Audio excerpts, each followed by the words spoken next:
Hey everybody, it's PJ from Wisconsin Air Gunners.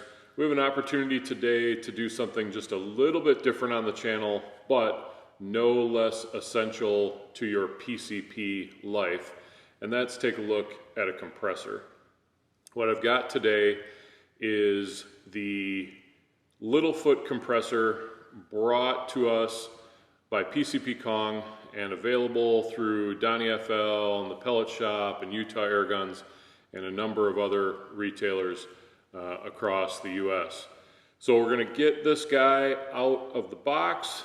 We're going to look at what you need to make sure is in the package when you get yours, what everything is for, and then we're going to set it up and walk through the operation of the compressor so you know exactly what to do when you get yours. So let's get this open. So it should come to you in a pretty standard looking nondescript brown box. You'll see there's some arrows on there explaining exactly which way is up. Use some care when you open the box.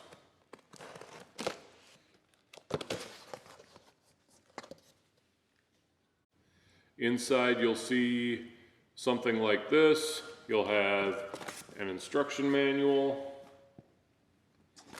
You will have a bag that has basically a rebuild kit, pure silicone oil, a Foster fill fitting. There's a deadhead in there. You've got some cotton absorptive material that you can use in the included let's call it a air filter, oil filter. Basically it's keep stuff out that you don't want going into your air gun. Then you have a set of what looks like half a set of jumper cables. The Lil Foot 2 can run off not only a wall outlet, either inside or in your garage or out on the patio or wherever, but you can run it off the 12 volt DC of your running car. Don't try it with the car off. You will absolutely kill your battery. But if the car is running, you can absolutely fill a gun, and we'll be doing that in a little bit. Then you have the AC plug, so you'll need that. You have your fill whip. So got Foster set up on both ends. This is that filter.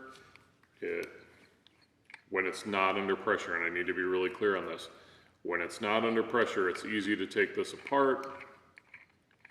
When it's under pressure, it's going to be impossible. And you have that material in there so you can remove that, change it. Hopefully that's going to help keep a little bit of moisture out. Before we move further, we should talk about moisture for a minute. Unless you're in the absolute desert, and even then, there's moisture in the air. It might be a very little bit, but there's moisture in the air. I'm here today in Florida. Outside, there's a lot of moisture in the air. I think our humidity is over 80% right now. It might even be higher than that, but there's a lot of moisture in the air. And a compressor is doing exactly what you think it's going to do. It's compressing the air. You don't, unless it's raining, see the moisture in the air. And under compression, it will force some moisture out, but some is going to remain. And no amount of cotton material or desiccant or anything like that is going to absolutely dry everything out and get all of it out. This is a recommendation. You certainly could go outside and fill a tank, a gun, the tank on the gun, that's what I mean to say. You certainly could go outside and fill the tank on your gun outside in even humid conditions. If you have the opportunity to do so, and you have the opportunity to come into an air-conditioned, part of what an air conditioner does is dry the air. If you can do it in an air-conditioned space, I recommend that you do so. There are things within this and other compressors that work to separate moisture out of the air. But none of them are perfect, at least not without getting to pretty expensive units. They're all going to pass some amount of moisture through into the bottle on your gun. So that is a reality of the world we live in, and it'd probably be really unpleasant if it wasn't, right? We need moisture and water to survive. So you're gonna have some amount of that in there. Filters like this are not to ensure absolutely dry, breathing quality air like you'd get on a very expensive scuba compressor or fire department compressor. Those have to be absolutely dry. This is meant to keep, let's say, drops of water out of your air tank, actual in liquid form water. So it's good and I use it, but understand it has some limitations. And if you're really concerned about dry air, you're probably not looking at a budget personal compressor. So set that to the side for a minute. You do get a nice carrying case for the compressor. There's a side pocket on it, so you can basically put all your stuff in it. Makes it pretty self-contained. And then we get to the compressor itself. I like the padding that they do with this. It's a nice, dense foam, and it really protects these well, and we have not had issues with returns due to problems in shipping. I think because they're so well padded and protected. So the compressor comes sandwiched in this heavy-duty foam. We're going to pull this out and start looking at some of the features on the box.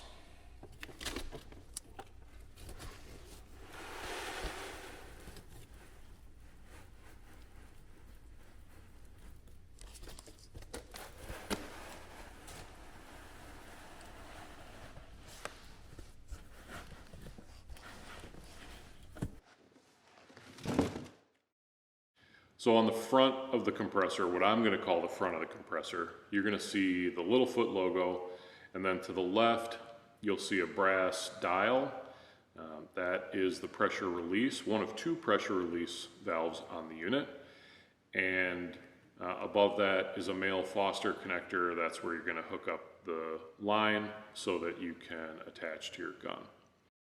When we look on the right side of the compressor, you're going to see the AC plug in as well as the DC plug in, and then a slot for a 45 amp fuse.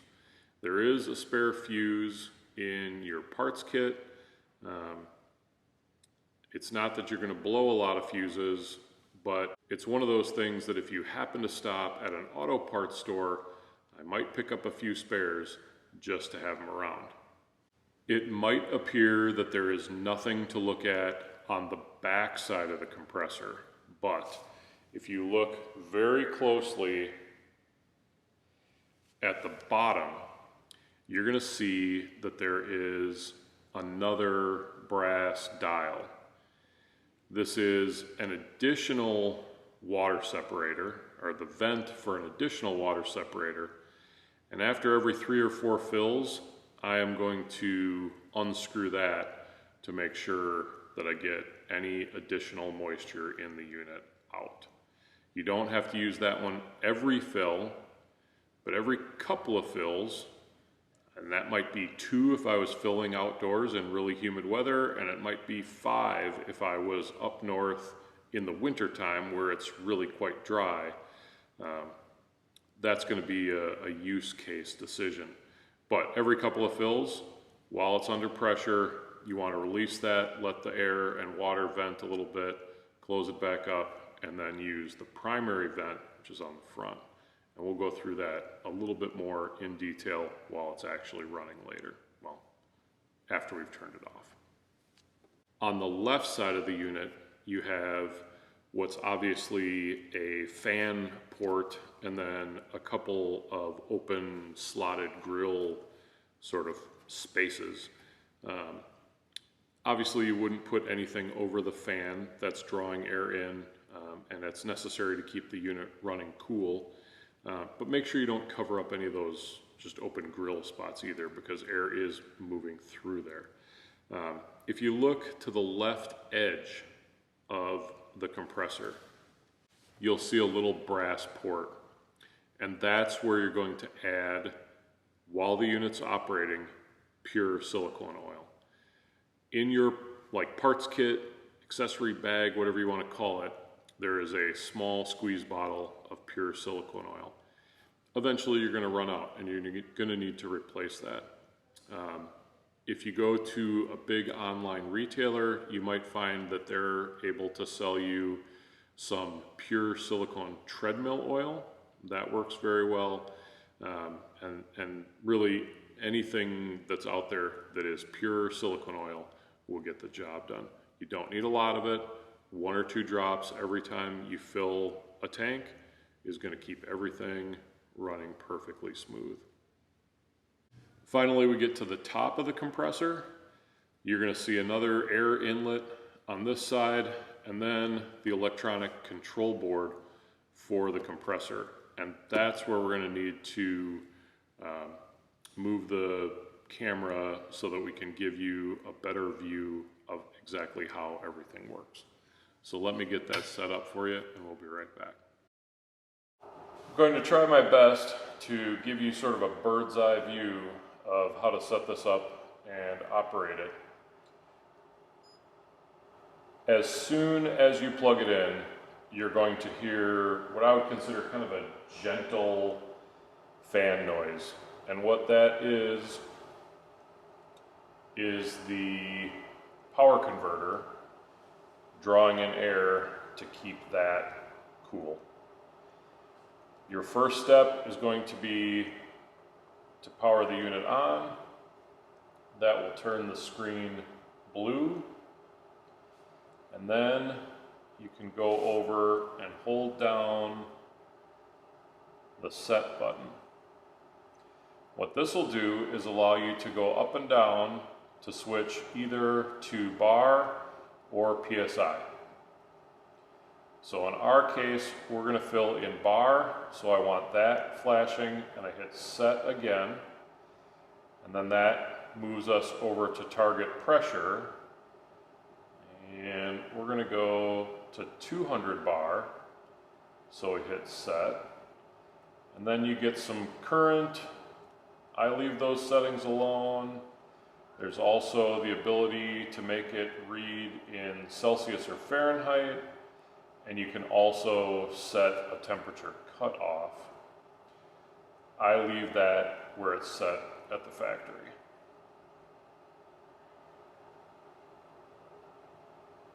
Once you have all that taken care of,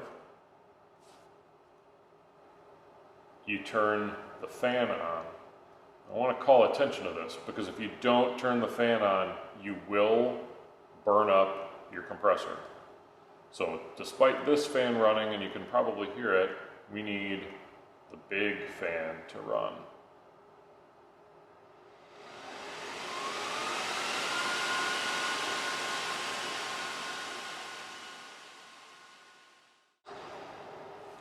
So I've turned that fan off for a moment just to talk you through a few more process things.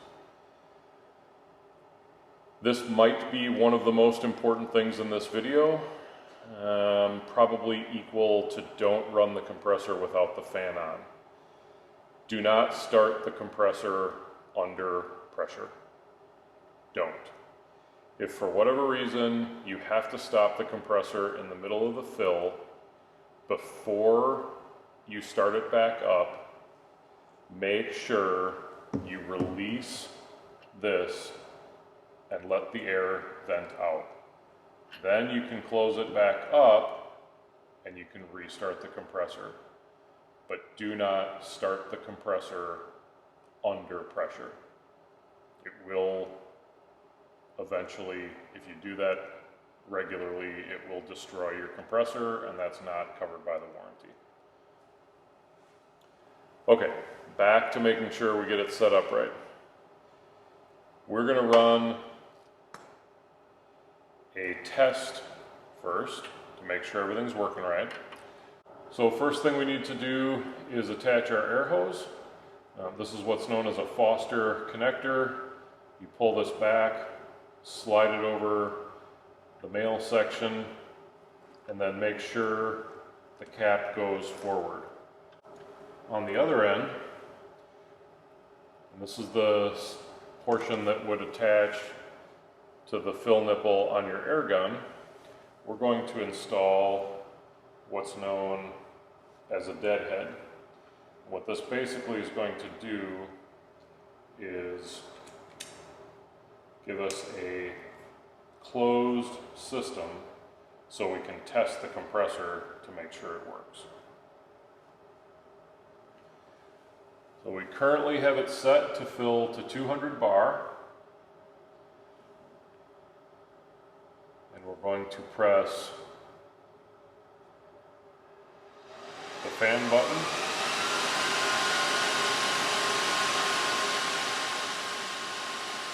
And once the fan is up to speed,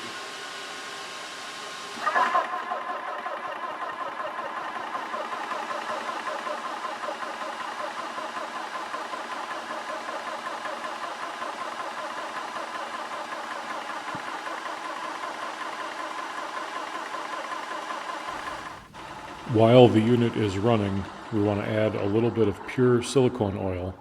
Remember, the compressor comes with oil. You just have to, whenever you're using it, give 2 or 3 drops of oil into this little brass inlet, and that will take care of lubricating your compressor.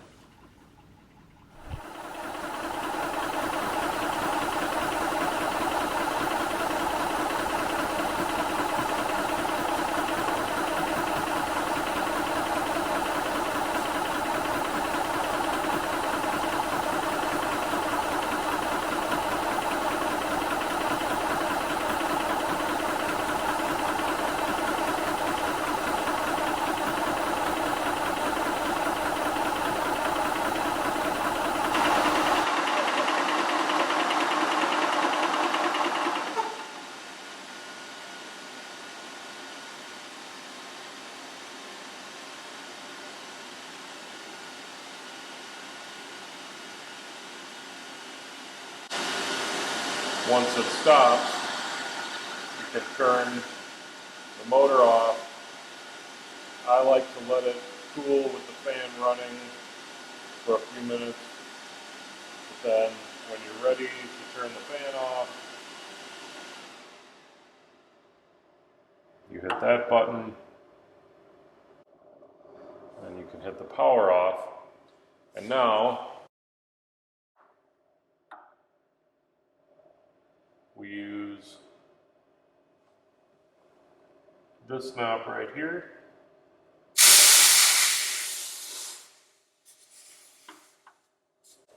to release the pressure in the line. So we used our deadhead to do a function check of the compressor. We know everything's working fine. We've released the pressure, which is what allowed us to take this off. And now we're ready to hook it up and do a fill of an air gun. Before we get to that, which is really now a very straightforward process, there are a couple of things that you should know about using personal compressors or compressors in general.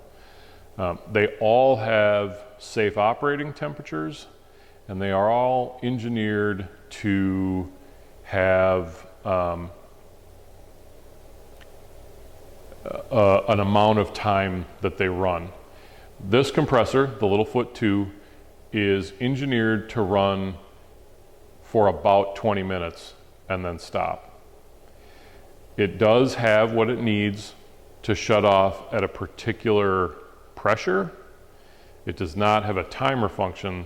So if what you want to do is get the most out of your compressor, and what I mean by that is the longest lifespan out of it, when you set it up, you'll monitor it while it runs, and if it takes more than 20 minutes to fill a particular gun, which is probably not going to happen all that often, you should stop it, let it cool for 5 minutes, release the pressure, and then restart it again to get the rest of your fill. Most of us are filling guns to about 250 bar, some 210, 220, less, you know. And most of us are refilling guns most of the time. The air gun I'm going to use for the first fill on this compressor is kind of what I would consider a worst case scenario. It's a brand new Nixon Escalade. If you're not familiar with the Escalade, it actually has 2 bottles. So it is way more air than the average air gun out there. And we're gonna fill it to 200 bar. So it's at 0, and we're going from 0 to 200 bar. We're gonna see if we can get that done in under that 20-minute window. If not, we're gonna stop it, degas it, let it cool, and then restart it again. I'm not gonna show you the whole operation on film because you would fall asleep, and we don't want that. We want you to understand how it works and show that it does work, as opposed to bore you to tears or death or any of those bad things. So I'm gonna go get the gun out of the box and get it set up and ready. Then we'll throw the camera on. Maybe we'll do it at super fast motion. Probably there's a lot of air on this gun. So probably it needs to be more like time-lapse photography, but we'll get you some data on how long it takes to fill an air gun that big. So the Escalade with its 2 tanks are ready to go. I have the panel set up to go to 200 bar. I know that the pressure is released and my release valve is now closed. So I'm going to attach the Foster connector to the air gun, power up the compressor, get the fans going,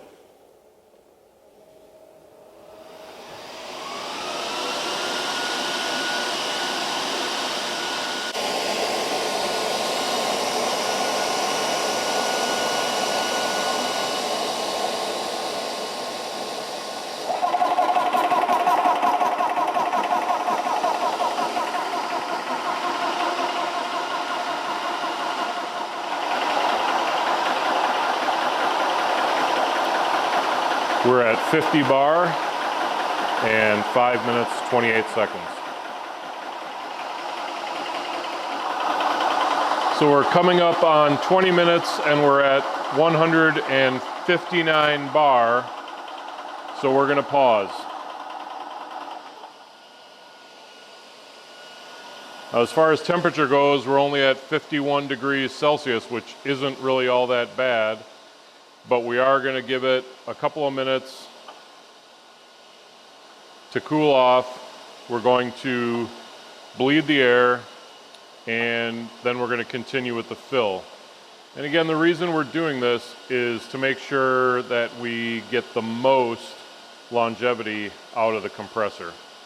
So, bleeding the air, we've done this before, it's really simple.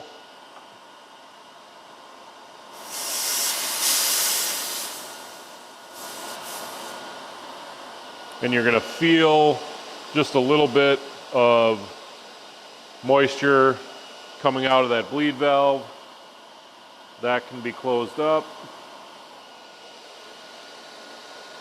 And in about 4 more minutes, we're gonna start it back up. Turn the fan off for a minute so you can hear me. We've rested for 5 minutes. We're back down to about 28 degrees Celsius, and we are going to finish up the fill on this Nixon Escalade. And again, what we're filling is a 2-bottle gun to 200 bar.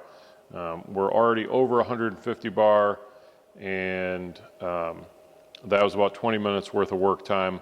We're gonna see what it takes to finish this off. So it's gonna be check the bleed valve, make sure it's closed. Then we're gonna turn the fan on, then turn the compressor on, and get the stopwatch going so we can get you a total time.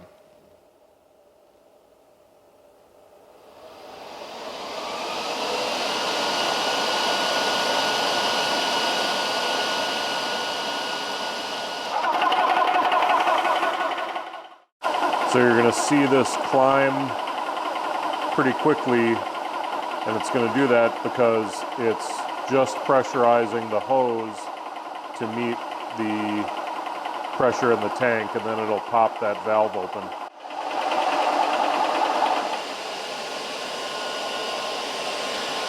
So just remember, you have to add the 20 minutes from before the break to this.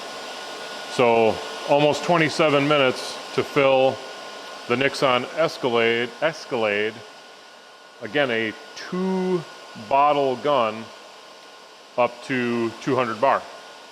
And the compressor did it with no problem. Once the fill process is completed, remember you'll be releasing the pressure at the bleed valve.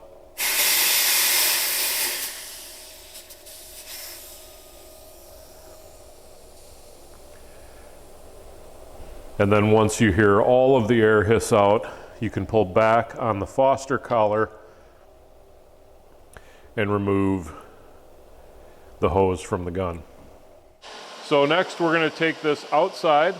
We're going to hook it up to the Subaru, and we're going to fill a different Nixon. This one's the Elf, which is a tube gun, and we'll get you a timing on just exactly how long that takes.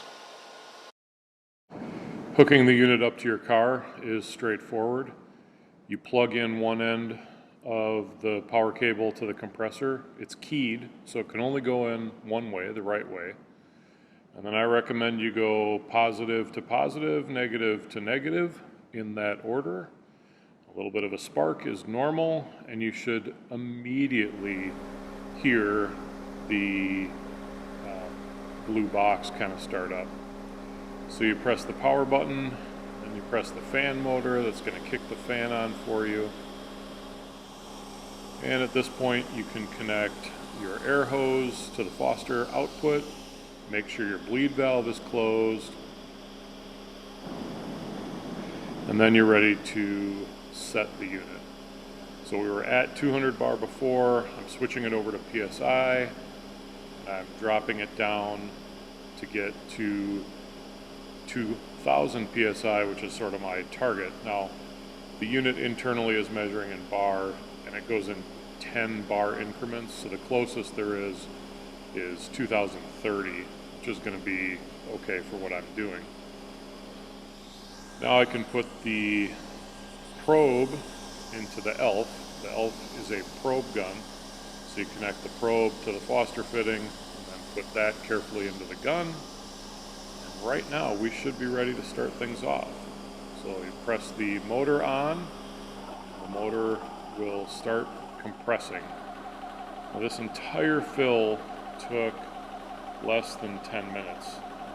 And the Elf was empty. Now it's a 280 cc cylinder, and we're going to 2000 psi. So it's not a really huge tank, and it's not super high pressure. And the reward for that is it doesn't take very long. This is not real time. Cut some of that out just for brevity's sake, but we're up to 1600 psi, and through the magic of videography, now we're closer to 1900.